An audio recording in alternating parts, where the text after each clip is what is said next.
Thank you for visiting this limited series. The infection was initially mild, my small town city council run, the toxic American pandemic response, and what both mean for the future of the country, written by Heather Christina Schmidt. You can view the entire series now on schmidttalks.com or subscribe to get it sent in parts to your email box weekly. The Democratic moms, though, them I did not see coming.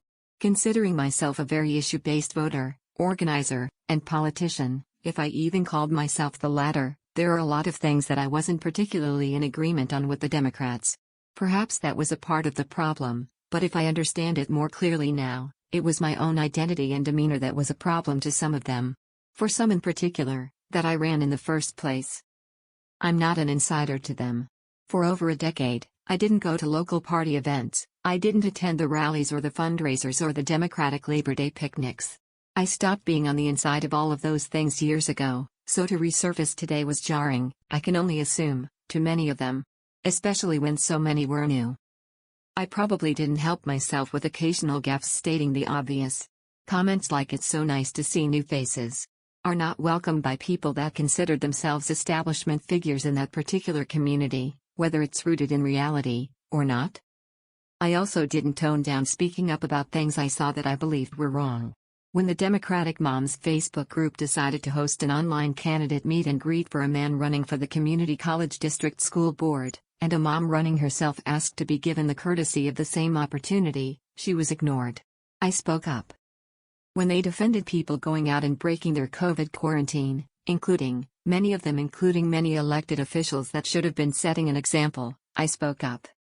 When they left several endorsed candidates off their list of locals that had been endorsed by the Democratic Party, I spoke up.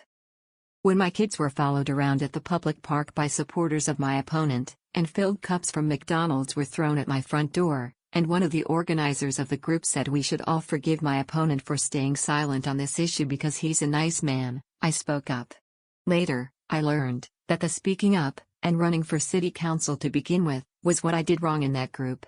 In reality, it was what I did wrong in front of all of them. It made the community, the moms, the conservatives, the cogs in the bureaucracy machine, feel threatened. It was where Blue MAGA and Red MAGA found a common enemy.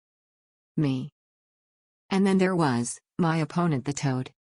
My opponent was as bland as water, and as inactionable as a toad. Remember the old story about the two toads on a log? There are two toads on a log and one decides to jump. How many toads are still on the log? 2. Toads think about doing things, but rarely have the energy, drive, or will to actually do them. This sums up my opponent, and everyone that surrounded him for that matter, in a nutshell. To make matters worse, he looked like one too. Being fair, I only met him in person on one occasion. It was at a carefully curated debate-style event for the senior community in our district. I call it carefully curated because it was crafted so as to protect him as much as possible. At the time, I had no idea I was walking into a room full of his supporters running the event, finding out later only after reading over his campaign contribution list, and recognizing all of their names. And to be clear, this was a cohort of toads, obsequious to their leader, and mostly condescending towards me. The queen toad, his wife, accompanied him, and upon walking in, she talked to me like I was one of her gal pals at Bunko.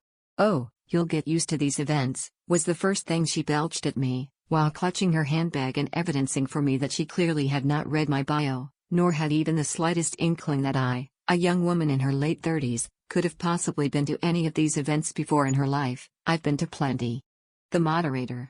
The cameraman. The producer. All toads, all with that same leathery and blotchy, reptilian skin, at least a few with a bullfrog's neck goiter. Throughout the entire campaign, this toad man, the token lawyer on the city council, painted me not just as a radical liberal, but as an idiot. In certain crowds on Zoom events and candidate forums, he would answer questions by first stating that I didn't know what I was talking about. This was why he should be re-elected. When he wasn't running on this, he was doing so on his totally unfounded defund the police claims. He never actually campaigned on what he would do with 4 more years. He simply highlighted that he wasn't me. And it worked. Of course, if he had highlighted what he had done with 4 years in office, he would have had nothing to talk about.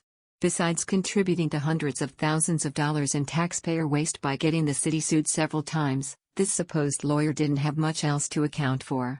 The material conditions of residents were no better, Arguably worse, the city was bleeding jobs even before the pandemic as well. I can't blame this toad of a man for making me his solo talking point. If I were as much of a lame duck, I would have done the same.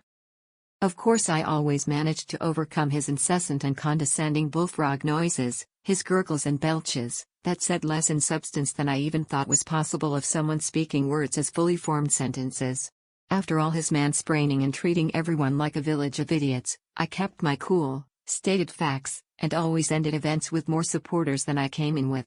Yet either a fault of the pandemic, or more just the way things are in local politics, the general public was by and large not present for these candidate forums and face-to-face, or Zoom-to-Zoom, events.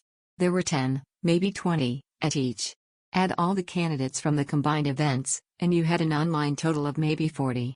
Not enough to sway the vote, because in the end what it came down to was who had the most money. This was when I simply got outspent. Keep going to continue. The infection was initially mild, my small town city council run, the toxic American pandemic response, and what both mean for the future of the country, written by Heather Christina Schmidt, or come back next week for the next installation on schmidttalks.com. Thank you to our sponsors, and subscribers like you. Stay healthy, stay safe, stay aware.